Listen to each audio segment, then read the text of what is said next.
আজকের এই ভিডিওতে দেখাবো সালোয়ারে জিপার কিভাবে লাগাবেন। আমরা অনেকেই জানি না সালোয়ারের পায়ের নিচের মুড়িতে জিপার কিভাবে লাগা হয়। অনেকে লাগান, দেখা যায় জিনিসটা সুন্দর হয় না। আজকে সঠিক নিয়মে দেখাবো, সেটার জন্য আপনারা পুরো ভিডিওটা দেখতে থাকুন। অবশ্যই জিপার লাগানোর জন্য ফাড়াটা নিয়ে নেবেন 5 ইঞ্চি। আমি 5 ইঞ্চি নিয়ে নিচ্ছি। আর এই যে বর্ডারটা দেখতেছেন, এটা আপনারা প্রথমে সেলাই করবেন না। এটা কেন সেলাই করবেন না সেটাই আপনারা পুরো ভিডিওটা দেখলে বুঝতে পারবেন। তো প্রথমে আমরা পায়ের মুড়ির মাপটা নিয়ে নেব। আমাদের পায়ের মুড়ির মাপ যতটুকু হবে, তো আমার এখানে পায়ের মুড়ির মাপটা হলো 8.5 ইঞ্চি। তো আমি 8.5 ইঞ্চি মাপ দিয়ে দাগ দিয়ে নেব দোনো সাইড সমান করে।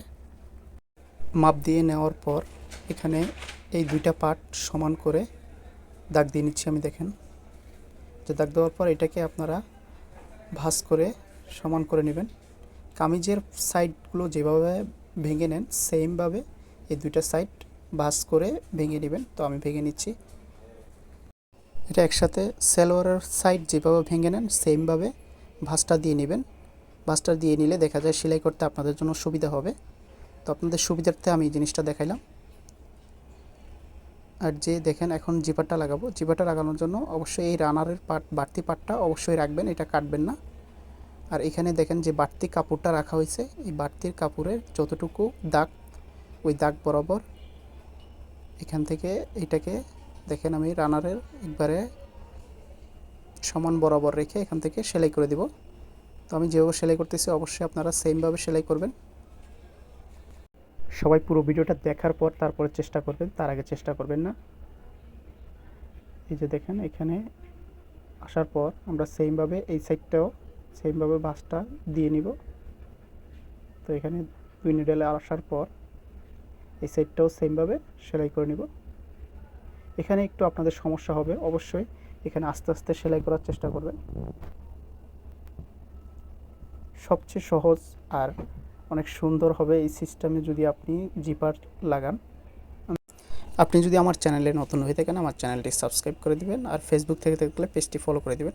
এই যে দেখেন বাড়তি যে কাপড় চেইনটা আছে এটা আমরা কেটে সেলাই করে দিব।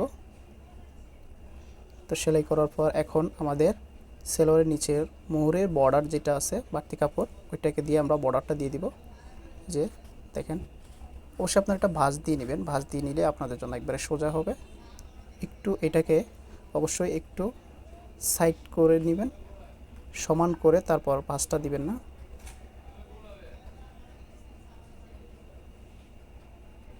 তো দেখেন আমি সেলাই করতেছি। আর অবশ্যই আপনারা ভিডিও দেখার পর কাজ করার চেষ্টা করবেন। ভিডিও না দেখে, পুরো ভিডিও না দেখে কাজ করতে গেলে অবশ্যই আপনাদের সমস্যা হবে। সেমভাবে এই সাইডটাও আমরা একটু কোনাকুনি করে রাখবো, সমান করে একবারে চেইনের সাথে সমান করে দিব না, দিয়ে একটু কোনা রাখবেন, কোনাকুনি করে ভিতরের দিকে রাখার চেষ্টা করবেন, তাহলে আপনাদের জিপারটা লাগাইলে আর সমস্যা হবে না। তো আমার দেখেন ব্যাগস্টিক এখানেও সেমভাবে ব্যাগস্টিক দিয়ে নিলাম। এই যে দেখেন আমার জিপার লাগানো কমপ্লিট হয়ে গেছে। এভাবে আপনারা লাগালে আপনাদের জিপারগুলো দেখতেও সুন্দর হবে, কোনো প্রকার ঝামেলা হবে না। ভিডিওটি যদি ভালো লাগে অবশ্যই like, comments, share and subscribe করে দিবেন। ধন্যবাদ সবাইকে।